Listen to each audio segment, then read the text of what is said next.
Welcome back to TWC Home Improvement Podcast. And this is Through the Window, the journey of a TWC customer. We're going to pick about everything so that we know what happens, myself included, that once I've placed that order, what goes on behind the scenes. I want to feel comfortable with knowing the whole process as much as I possibly can. So make sure you don't miss this episode.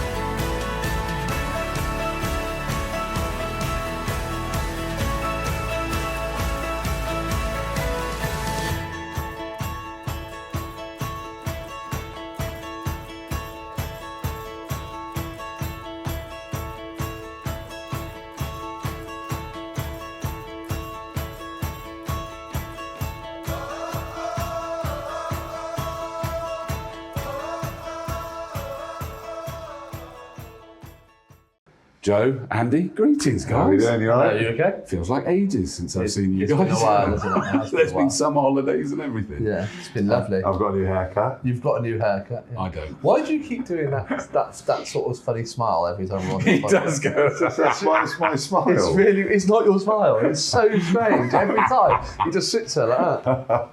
Well, no, I'll tell you what, it's because I'm conscious of my posture. I don't want to crouch. So I sort of sit like that and I smile. I think that's fair enough. Perfect. I love it. You boys haven't changed over the summer. That's the most important thing from my perspective. I love it. Been busy? Yeah. Yeah, Really good. Yeah. Always busy, just to varying degrees of success. Yeah. Really Yeah. Good. I know Yeah, what it's you mean. brilliant. But this one is quite a cool one, and I like this from me being on the outside as from the customer journey. Not from the whole sales process. We've been there, we've done it. The inquiry, the speccing up, and the quoting, and all of those. We've talked about that in enough detail.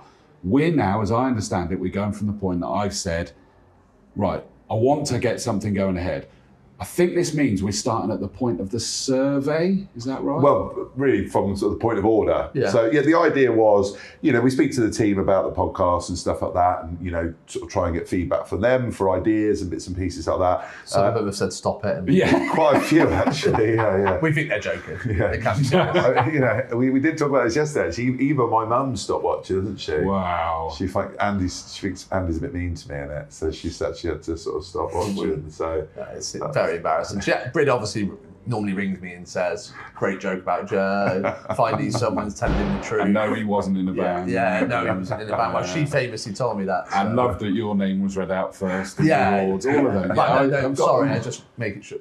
Well, my name was the only name. Oh, my bad. First. Sorry, mate. Sorry. So, but yeah, just. But anyway, so we spoke to the guys about what, and top of the list was stop doing it. And then the next one was, if you're going to carry on doing it, why don't you talk about installations a little bit? And so, Let me guess, was it the installation team? Yeah. They feel a bit left out. No, but just, I think that's the thing, is that the whole point of the reason we decided to do this was to try and open the curtain a little bit for people to see, about the company, about what goes on and stuff like that. And I think it's very easy to think that actually, okay, I place an order and then a window turns up and we fit it. But actually there's so much more. There's a lot to it, isn't into there? And there's a lot to it in the backroom team, which most customers won't see or realise what's going on. So I thought by design as well, isn't it? But it is good to understand. Yeah, and if I'm parting with that much money, I kind of want to know exactly what's this process. There are critical stages which, if you follow correctly, we do as a business make sure that we follow through with, then the end product is a happy customer.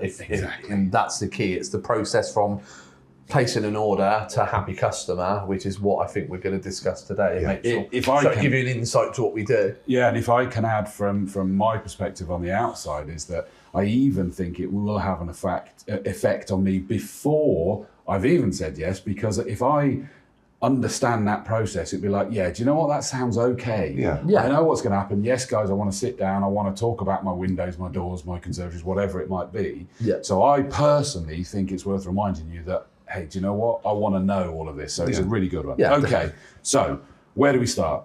So if a customer decides they want to use TWC, as you said, for a window, door or extension, then what happens is we book them a survey where we'll phone up and we'll get, if it's windows and doors, we'll get them a survey date with a 2-hour time slot where a technical surveyor will come around and measure it to the millimetre. Yeah. Now at that point in which it's booked, the customer gets a confirmation email. Then the surveyor will turn up. We get all the contracts and everything like that sent over to them. So that's all paperless. It always used to be paper contracts and stuff like that, which took ages to fill in, and make a mistake and have to do it again, and they get lost and all that sort of thing. So it's all done, electronically now. But when the surveyor gets out there, they will do a technical survey. Now, sometimes people think that sort of downplay the importance of that, but to be honest, it's probably the most important part of the journey. Well, it has to be, doesn't it? I mean, you've just mentioned measure to the millimetre. Yeah. I know I've got in my notes things like health and safety.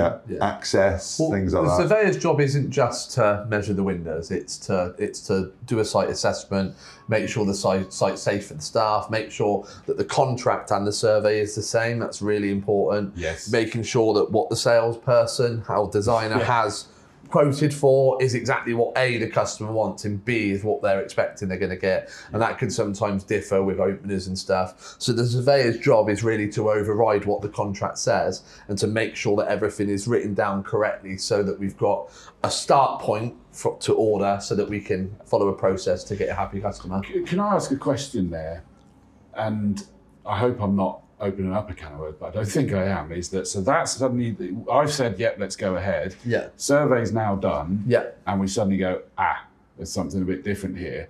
That then has to be passed back to this stage and might end up getting re-quoted, is that right? Very rarely, to be honest. What we tend to try and do is our surveyors have autonomy in order to make slight changes. Obviously, if you've quoted for white windows, the customer's expecting grey, there's an issue. Yeah, or there's no lintels or something like that. Obviously, there can be everything is obviously subject to survey, but no, 99% of the jobs we do are as per the original agreement. That's just worth me knowing, because I was just again from the outside going, does that suddenly change it? It's like, no. And also you've got the fact that sometimes you get to a customer's house and it's like for like, they've got 6 windows in the white and they've got a door. The windows that we're replacing are exactly the same. Other people are changing it because they've got flush fit windows, a stool bar, they want to change all the openers because they can't sleep at night because it's boiling hot in the summer and blah, blah, blah, all those kind of things. So sometimes, it's really in depth. And again, what is a massive difference with what we do, we might do 1 bathroom window and we might do a job that's 25 windows and 4 doors, so some of these surveys they're serious, serious operation really, to go around, check that the colour handle is right, that the openers are all correct and stuff like that. So, we do stress with customers that it isn't, but the kids will let you in and, you crack on and measure it. It's, well, these are bespoke products. And that's the thing that we sort of talk about quite a lot with customers. Yes, you can go to a company where they get windows off the shelf and they try and make them fit, but we do a bespoke product that is designed for that customer's home and that customer's home only with their specification. So it really is, the survey is quite the most critical. Integral part. It's critical. We're very lucky. We've got some fantastic surveyors. We spend a lot of time with training and new technologies have come in at the moment, which will again help that survey process even more than it does at the moment. But I suppose the main thing about that survey is to make sure that whatever's been sold is surveyed, customers happy. And you're getting ready for a seamless implementation and all of that. Exactly. Because I noticed one of the other points was here that you ensure you've got the best team to complete that job. Because there'll be nuances, won't there? Yeah, so the surveyor will tend to give a recommendation of which installation team for which product. Yeah. It's the same in any form of life, really. You have installation teams which are stronger at a particular install. Yeah. Other installers are stronger at a different install, so people are different in all walks of life. Yeah. But again, with the survey, and this is why it's so important the customer's there, that's at that point you can start really talking to a professional that's installed windows, that's finished windows, and also understands how they're going to look when they're finished. And it is simple things. And I'll bring up a very simple example. If you've had UPVC windows already fitted and those windows, because that's what we replace a lot of the time, and those windows have already got a piece of trim on the internal of that window, well, the chances are we're going to have to replace that trim with a similar trim, because of course, if you've decorated up to that trim, underneath that trim is nothing. No. So it's going to look awful if we take all that trim off, finish it all nicely.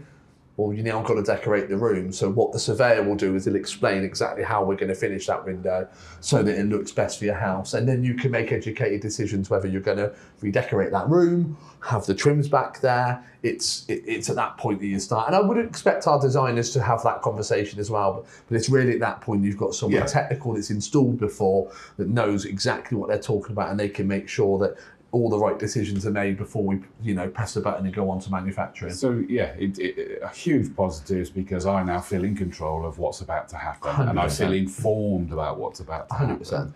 happen. And then of course that is I know I just touched on triggering which teams, but you touched on bespoke manufacturing. That now triggers what's going to be made for my house. Absolutely. And also, from the surveyor's point of view, I think, again, we're talking today about the customer journey, and we don't want it to be about sales. We want it to be about once they place that order. Well, the surveyor, is not salesy at all. As you said, they're ex-fitters, techies, exactly. They're ex-fitters who, have either got an eye for detail or someone that, wanted to get off the tools or whatever it might be. But so actually, from a customer's point of view, they've got someone that comes around that isn't trying to pour honey in their ear and this and that.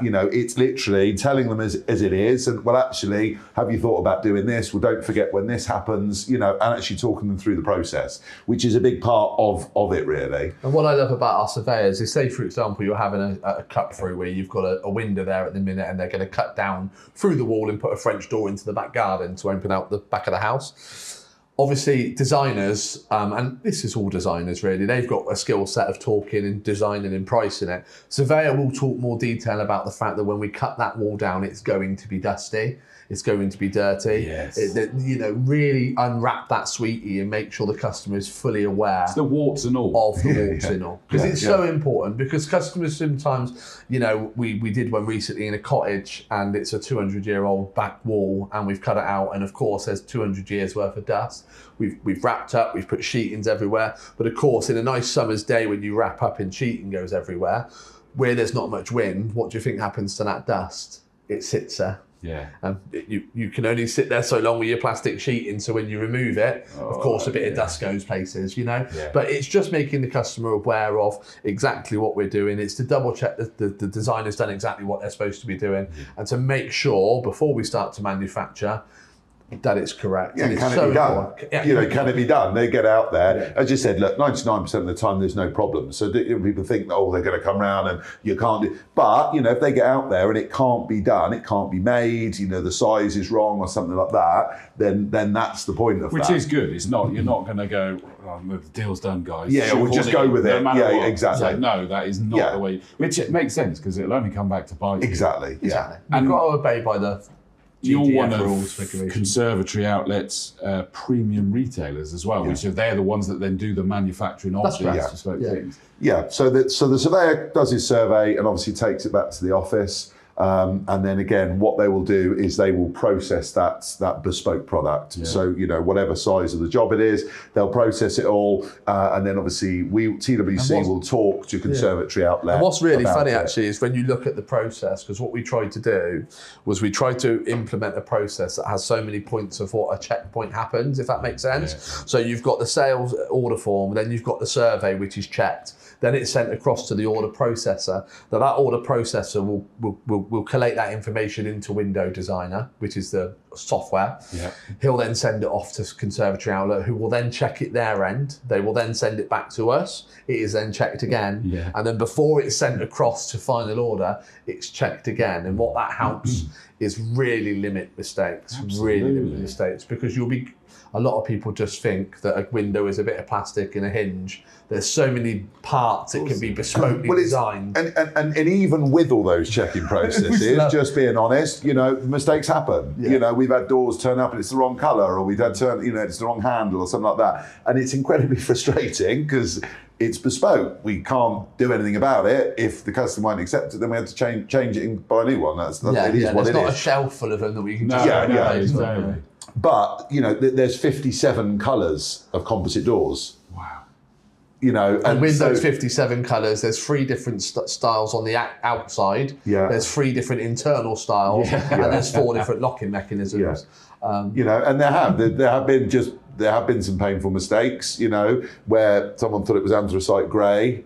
And it was, but it was supposed to be anthracite grey smooth, you know, instead of grain, and you know, all these kind of little things. And again, what we've found, because we've got a very established team, and you know, many of the guys on installations have been there from day one. Yeah. You know, we do, when it is about experience, you know, putting checks and balances in place. Right, guys, you know what. Something's gone wrong. How do we, you can make a mistake, but how do we make sure we don't make this mistake again? So adding in checking processes and bits and pieces like that. But again, people are human. What we did, even after all those checkpoints that we've just discussed, once the order's been placed, it's been signed off, 2 weeks after the sign off and before the installation actually happens, this is at a point where TWC as a business is now liable for that product. Yep. We then have a further check called a proactive meeting. And what that is 2 weeks before the actual installation, we have what we call a proactive meeting, where the operations manager for the business, the installation manager and the project manager, they have a meeting. They go through all of the 2 weeks time's work. Mm-hmm. And what they do is they check survey, contract, order, what's been there, what's being delivered. Mm-hmm. And at that point, we are liable for the product anyway. So at that point, any mistakes that are made, it's purely that point is to now make sure that when we get to site that the customer isn't going to feel the pain. Absolutely. Because if the door's wrong, and this is something that we implemented just at the start of this year, wasn't it? Yeah. If the door's wrong, we're going to have to rebuy that door anyway, because customer isn't going to accept, and we're a premium product. Yeah. Customer wants what they want, we've sold what they want, and a mistake's been made. Well, behind the scenes, rather than wait to get to the customer and go, oh, mistake, sorry, and then they have to wait weeks, at that point we check again, and then we'll actually reorder the door and put it on an emergency to try and get that product in for the customer so it's right. And we'd be blissfully unaware that crisis happened. Yeah. Because because as a customer, you're like going, that's not my problem, guys. But you've kind of gone, yep, agreed, we'll try and sort it before it gets I don't there. want to do it at a customer's door. It's so important. We'd rather, and listen, even with that process, there is the odd horrible one that slips through. And I was about to say, can I just make it very clear? I know we're talking about this. This is very, very rare, but the comfort factor that I'm now taking as a customer is like going, hey, look, they've got this covered. Yeah. And they're all over it. The idea with what we've always tried to do is at the end of the day, if the product's wrong at point of completion, then we need to sort it. And that's what we've always said from day one of the business. Our motto has always been, let's get it right, measure twice, measure twice, fit once. Yeah. At the end of the day, things do happen, and it's the 1% or the 0.01% of installations that do go wrong. It's the way you react to it, and it's making sure the customer feels confident in what you've tried to do in order to make sure you get it right. Also, from the customer's perspective, say we have done that, we've done a proactive meeting, we've realised, there's a couple of things that can often happen. The door opens the wrong way, or the windows are open the wrong way, or whatever. Well, actually, if we can get that sorted, then when we turn up, they've taken time off work or something like that, we can turn up, still fit the door on the agreed date, and actually the customer's none the wiser, but also happy in the fact that we've got their correct door. Yeah. So it's little things like that we do in the background, just because of things that have happened. It's a funny one though, isn't it? I always remember we had a back door that was going to be opened in the wrong way, and we decided that we were going to remake the door, and we looked at the pictures. There was no way the customer could have it open in that way because we've ordered it. Got the door in before the actual fit date, installed, customer was none the wiser, really happy customer. And I'll be honest, I really wanted to ring her and say, oh, by the way, what we did in the background was... I get that. But that would be weird, wouldn't it? Yeah, it would. Well, I get that. You kind of want that, because then you... All right, thanks. Appreciate the work that was done, but Thanks for letting me know. And I didn't know what I would gain out of that phone call. Maybe she had a shed where she wanted another door. We need some unsung hero awards. That's what we need, isn't it? It is, as I said, it's just those checks and balances and stuff, and it's the guys in the office bouncing ideas off each other, because we'll be there sometimes, you know, at working away, and you know what, things happen, phone goes or something like that. They take a phone call and then they go back to their work and they miss something or so. So it's just making sure that we've got all those checks in place. Yeah. And there are, as I said, so, you know, we fit a lot of windows and doors, you know, and some of these jobs are incredibly complicated, you know, so it's just trying to make sure that we are as effective as possible. And I think that's the thing, isn't it? Effective for the customer, effective for ourselves, and that's what we try and achieve. I've also got a figure that said 4 to 6 weeks from that point of putting in the bespoke manufacturing to yeah, is that the to time you frame. receiving them back, or no, so that would be, if you placed an order, we would generally say 4 to 6 weeks that we would be there installing it and finishing it. Which brings me on to the next question. At which point do we then establish an installation date? So let's take that 4 to 6 weeks as your anticipation. Yeah. So you place the order on a Wednesday. We generally speaking survey it within sort of 2 to 5 days would be the normal sort of time frame. We would then back and forth between Conservatory Outlet and ourselves, which could take up to a week depending on the size of the order.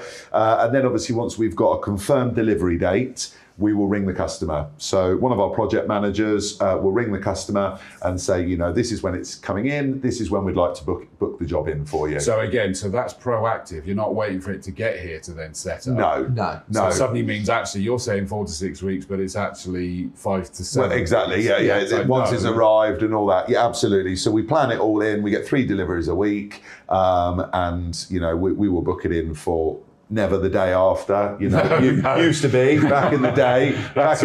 You know, we were just being honest. We did, you know, at times have to fit off the back of the van, you know, when it turned up. But no, we're in a place now where, you know, we'll get. That was mainly due to size of warehouse. We've got a much bigger warehouse now. But when you're limited on space, it used to come in on a Tuesday, just and in you'd time, install it on a Wednesday. Now much bigger warehouse, we can store a lot more frames. I think we've got capacity for over 1,000 frames. Isn't it, doing it the next day? Yeah, you know, and it only takes an agency driver from Conservatory Outlet to have a day off or someone called in sick, and all of a sudden you've got 4 fitting teams sort of looking at you, wide-eyed, bushy tail, thinking, where are our windows? We can't install them. You're just constantly letting customers down. And so when we phone and obviously get it booked in, again, when it suits the customer, we'll then confirm that, and then we'll send them an email as well so that they know it's been confirmed in writing, so when we're going to install it. They also get a further phone call, because that might be booked in, you know, 2 weeks, 3 weeks, 4 weeks, depending what, you know, what the product is. Before that, they'll also get a phone call the Friday before. So if we're installing on a Wednesday or a Monday, they'll get the Friday before. We call all of the next week, just to give them a little reminder, because sometimes it can be, you know, if it's an aluminium or something like that, it could be a bit longer. So we just give them that sort of courtesy call. If they don't answer, we leave them a voicemail, just to try and, you know, again, what we always try and do is just communicate with the customer. And that's. I know that I had the note here that it was a date to suit the customer, and I love the fact that it said some of our customers want to be there. By default, that means some of our customers don't want to be there. Is that right? Really? Yeah, and again, you know, look, we get all different sorts of customers. That just seems mad to me. Some customers, you know, and we've had the full range, haven't we? I mean, I noticed I had a comment here that said others have booked a cruise. Which I thought was a very specific line in this. We had a customer that literally, I think it was like 10 windows, 3 doors, you know, it was a full house, and they turned around and said, brilliant, if you could do it that week, because what we're going to do is we're going to go away, we're going to leave the keys with a neighbour. We went and collected the keys, did the installation. They went on a cruise, came back, and it was all done. That would be cool from a customer perspective, wouldn't it? You leave, go for this wonderful holiday. And what's even better, when we're depressed that we're coming back, we won't be depressed because we got new windows and doors. Send us pictures. Happy days. You know, and the flip side of that is when you get a customer that, you know, follows the fitters round and, I wouldn't do it like that, mate, you know, and stuff like that. The ex-installer. Yeah. See, I've now decided I'm going to do that just for the sake of it. But yeah, we get everything in between, you know. And as I said, look, we understand people are busy, people have got work commitments and bits and pieces like that. So sometimes a parent, a child, a neighbour, you know, sometimes the customers will give a key to the surveyor. and we'll just go along and crack on and do it. So we can pretty much, And modern technology is amazing, isn't it, nowadays? I mean, obviously we do the WhatsApp groups for living space jobs, but on bigger window group deals, we also do that as well. And customer can be informed, photos taken instantly, and it's just really easy communication. They got a Ringo. Yeah, they check got what time we get there, check what time we leave. Those Ringos, they've obviously, because we install a lot of front doors, those Ringos have changed the installation team's language consistently over the last few years. Wow, that's a good point. I hadn't thought about that. The installation teams are very much aware that they're being recorded at all times now, which is great because it keeps their language down to earth.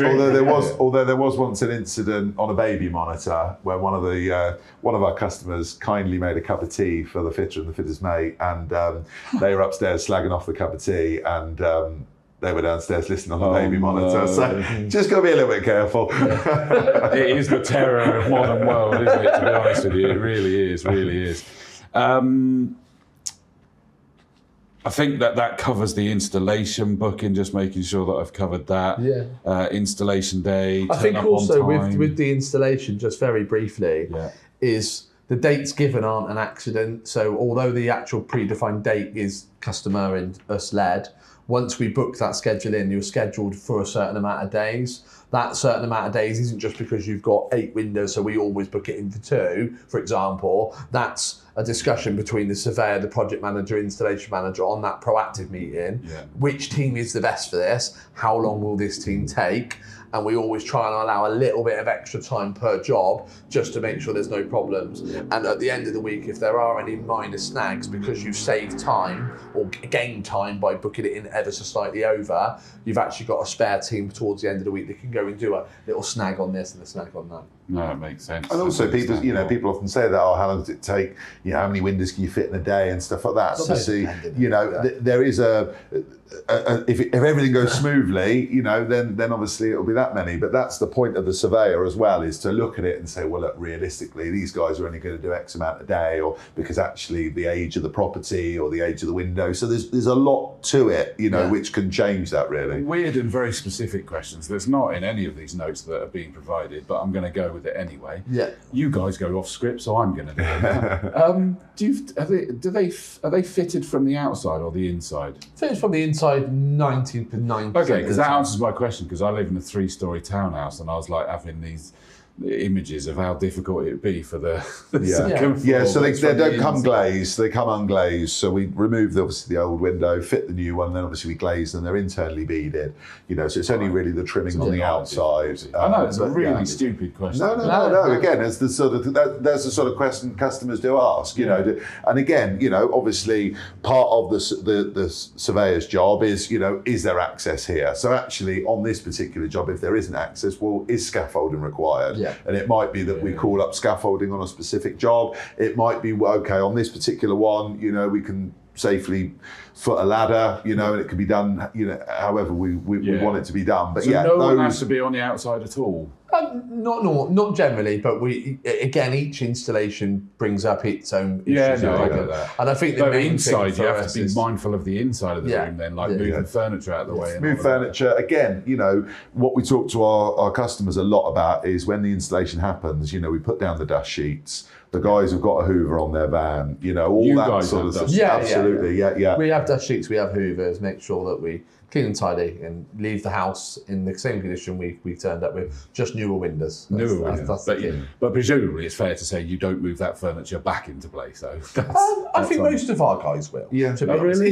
It's kind of like an unwritten rule of Windows installations. You'll move things out of the way, you'll put them back for But if we've established, and again, apologies, I'm going into great detail on this, but again, this is the journey as customers that we go on in our heads, is that, I've got, a bed and a bedside cabinet and the chest of drawers that are going to be right in the way. So I've now arranged it that they are moved right out of the way before your guys get there. Your fitters never saw where those things were, so presumably they'd leave those alone. Only return the things that they. Of course, We always turn around to a customer, but certain. But you things... wouldn't want me to leave that furniture that obviously is going to be in the way, surely I would move it out of the way. Yes, that's what we asked. Yeah, and again, it's very dependent because it is unusual to have furniture in front of a window anyway. Yeah, true. You might have the odd thing every now and like again. Bay windows, maybe. We tend to work with the customer. I think it's working with the customer because that can become with how vulnerable the customer is as well. 100%. Do you know what I mean? If the customer's a lot older,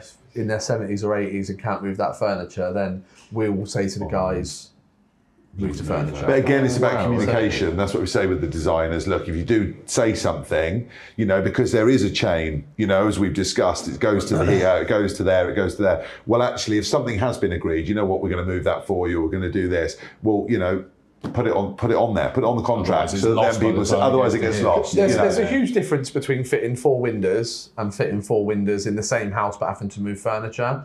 What could be a one-man team's job is now turned into a 2-man team's job. So it's just important that all the things the designer has said, the surveyor's got, the proactive guys know, and it just follows down a chain and in communication really, making sure it's all at each point allocated correctly. And listen, they don't always get it right. Mistakes happen, of course, but the aim is to get most of it right. And presumably that the bespoke element can include, and this is speaking from experience on my side, in that I need a cat flap going into the glass or through the glass. You guys do that as well? In there, don't you? Yeah, we do cat flaps into the flat panel on the bottom, or we can do it cut it into the glass and stuff like that. So where, like you said, where everything's bespoke, within reason, we can pretty much do what the customer wants. Yeah. I had a horrible one going back some years in an old house, and I got when I lived Bristol way, someone I knew that just replaced this one pane with the cat flap in it. And he said, right, here's that. I'm just going to go and get some stuff. Can you just take that through to your conservatory? So I've picked it up. I've carried it through to the conservatory and just put it down that smidgen too hard onto the hard floor. Yeah. I mean, and he came in and I went, is a nightmare. Jay, and he went, what have you... And you went, oh my God. And he went, that's fine, I shouldn't have let you do that. That's me. And he disappeared off and got it replaced. But it is breakable. That's the thing. As I said, because it's all these sealed, isn't it? With all these things, checks and balances in place, well, if the fitter gets there, and they drop a bit of glass, One of the most frustrating things about glass, and we're sort of jumping ahead into delivery now, but let's go there. One of the most frustrating things about glass is manufactured. There is no such thing as a perfect piece of glass, by the way. Oh, no really? such thing. If you go onto the Glass and Glazing Federation, any mark that can be seen, that you can't see from 3 meters away isn't classed as a mark. Right. So, but one of the most frustrating things about glass is the delivery truck turns up, it's taken off, it's handballed off, we've got forklifts, it's all done properly, put into the stillages. The warehouse by design is undercover, so the light isn't as bright in the warehouse. So you can pick up a piece of glass in that warehouse and it looks perfect. You can take it out, the guys take it out, and you can put it in a window, and that bit of sunlight comes across, and then you can see it, and it's see a fingerprint or something like that inside or a slight, And it only takes the one manufacturer. We had it once many years ago where they didn't realise there was a speck of dust or a tiny speck in the laser when they're cutting it, and what it was doing, it was making an ever so slight mark, and you couldn't only see it in certain lights, and it took, I want to say, around 3 weeks for us and the other companies in the network, for the Conservatory Outlet network. It took us about 3 to 6 weeks or whatever it was to realise what was going wrong for the glass company to change what they were doing. It was but we replaced all the glass. But yeah, it's just one of those things. Yeah, I thought about that. And it's so precious, when you think about the way you handle. Well, sometimes it can be shaped glass, or it could be, something like these awards. They're precious, aren't they? Yeah, just in case we didn't mention them. Oh, these old things. These old things. Well, it's like some of the conservatory roofs, they'll have a shaped piece of glass or something like that, and sometimes, as you said, it's all this sod's law. If one's going to be damaged or break, it's often that one. And the time that, listen, we report it straight away. You get it fixed. You get it replaced. But these things can sometimes happen with all the best planning in the world. Yeah. When you throw us humans into it. Exactly. Yeah. Unless it was robots in the future. Yeah, exactly. But so I think obviously from that point, so we booked it in. You talked about delivery. So Conservatory Outlet, we get 3 deliveries a week. They'll come down. They do their own checking system, quality control. Thank you. They do their own quality control. That was like it's calling him a tick. Once it comes off, but then what they do is they tape everything. They tape everything for delivery. So obviously it gets delivered to us, and we don't take the tape off, once it gets delivered, because we want to make sure that it's okay for transit. But we have just brought in a process, actually, just to jump on that, is again, just to try and eliminate any site problems, because you take the tape off and you find a mark on site, that's a really bad place to find it. Yeah. So what we also do is, in partnership with Conservatory Outlet, is when they do the deliveries, we pick random jobs per delivery, and Robert, our QC manager, he goes through the whole job. So we will actually untape it and retape it. So he'll pick a job at random. And then he feeds that back to Conservatory Outlet in terms of the welds. The welds, thank you. It's the way it works. The welds, how the hinges have been, how the routed out holes have been, all making sure that it's all been cleaned correctly. So many bits, isn't it? And if it's perfect, you'll feedback, great job, guys, it's perfect. But if it's not, well, look, we just need to watch that, because it's, there's so many elements to it. So it's just, again, as you said, it's an extra process that we've put in. So then obviously it delivers, then the fitting teams get there, they load up, obviously get there on day one.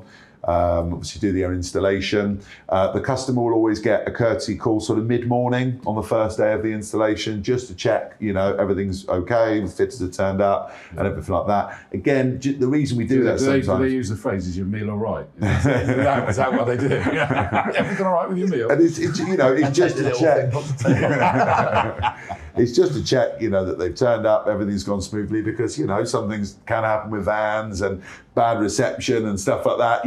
We don't always know exactly the vans are tracked and all that sort of thing, but it's just making sure that everything's running smoothly, communicate with the customer, and then obviously you install the work. The end goal is a happy customer. 100%, which is why you guys make a key point, is that, your installers, they're clean, they're polite, they're uniformed, and, efficient in the way that they're working. All of these key things that you don't take for granted. Yeah.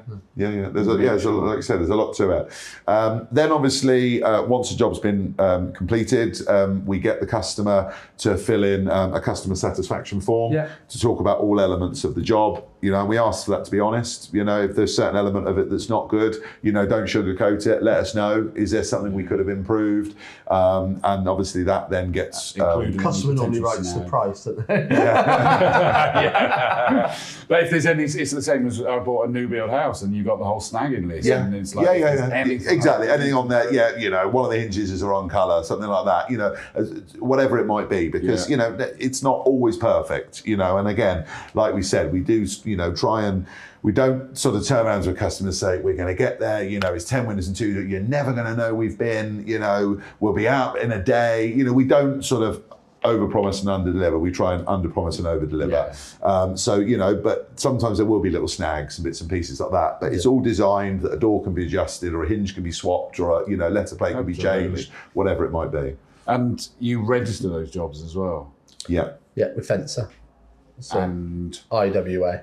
So what are they? Fencer is the governing body or building regulation standard company that sort of has the regs, so make sure that you're fitting correctly. So you can't sell your house unless you've got a fence certificate. You can't say you've got new windows. It's almost like a competent person scheme for national double glazing. And then we also do the IWA, which is our insurance-backed guarantee. So if anything was to happen with the business, then you are covered again. So there's a secondary layer of cover. Okay. Yeah, so they've got peace of mind. They get our 20-year guarantee, but they also get the insurance-backed guarantee from the IWA, Independent Warranty Association. Exactly, if something was to happen. Yeah, absolutely. So that generally takes a week. We obviously register it. That generally takes about 4 to 6 weeks for that to come out. And again, should you sell your property or anything like that, then it's just making sure that you keep that safe. Yeah. That makes sense. 20-year guarantee we've already talked about. Anything wrong is sorted out, and it kind of emphasises, because I think we're kind of at the end. We're at the end of the. I mean, there's the aftercare or whatever. Yeah. And that's really what we've covered there. So I think that journey's now understood. I like it because I get the picture a lot more. And that was the idea of this podcast, is to bring that to life. And I want to just pick up on one thing, is that you guys are so brutally honest that you turn around and go, I want to be honest, I want to be honest. But you are talking about that once in a million times, or whatever it might be that has happened. But you are going, well, that's what we've got to make sure it doesn't happen, or that we overcome it. And that, as for me as a customer, is that great comfort factor. I think in life you learn from mistakes. And when you make the mistake, you go, right, okay, well, let's never do that again. And the best companies in the world, well, they've made a lot of mistakes to get to where they are today. So when you make a mistake, you've just got to learn from it and own it, haven't you? But even your systems and processes are in place that if it's not your mistake, as in you're not in control, you're like going, it's fine, we know about it. Sufficiently advanced, the processes are in place to make sure your checks, your balances, all of that I now get that journey of what happens behind the scenes, the peace of mind that I have all the way to the very end, that then you've got the fencer and the IWA and everything else that kind of goes, But also, from a customer's point of view, listen, it doesn't matter if they're spending £1,000 or £50,000, and we do everything in between. But, it's a lot of money. It's hard-earned money that someone's entrusted us, to come into their home, and rip an old window out, put a new one in. They're entrusting us to treat their home as if it was as their own. And it's going to be that first impression. Your input in something that's going to give my family and friends a first impression on where I live. And customers are often nervous about it, and then if we do have to ring them and say, I'm really sorry, the door's turned up wrong, or I'm really sorry, there's been a delay or something like that. Well, actually, that, when customers are already a little bit nervous, they can, oh God, what's going on? There's lots of examples out there of, rogue traders and bits and pieces like that. So people are nervous. So for us, that's why that, it might almost seem a bit overboard. You ring them, you send them an email, you do this, you call them the week before, you do this, because actually a lot of customers are nervous, and it's making sure that they know what's going on the whole time. And we're a premium company, premium product. We promise a fair bit, and our customers quite rightly expect a lot. So the idea with what we do in the process we do is that we can finish with the end delivery of what we promised. Absolutely. If you talk a good game, you've got to back it up. And I always remember, and that's why I love working with you guys, as well as you being both mad as boxers and frogs, is that you were in the industry and went, don't like the way it's being done. This could be done better, more ethically, more... And that's done genuinely on a daily, weekly, monthly and yearly basis. We're always looking at our internal processes. Okay, why did that need to be remade? Oh, it's because of this. Well, let's change it. Let's add this. Let's add a layer. It can be quite a negative, no matter how positive the outlook is for the business. Sometimes our day-to-day is quite negative. I suppose you don't focus on the good. We're never talking about the good stuff. We never talk about the customer that fitted 10 windows and 2 doors, went absolutely perfectly, unless they leave a good review, and obviously that gets posted in the groups and stuff like that. So we do focus on that. But those ones, it's almost like, well, you should do that.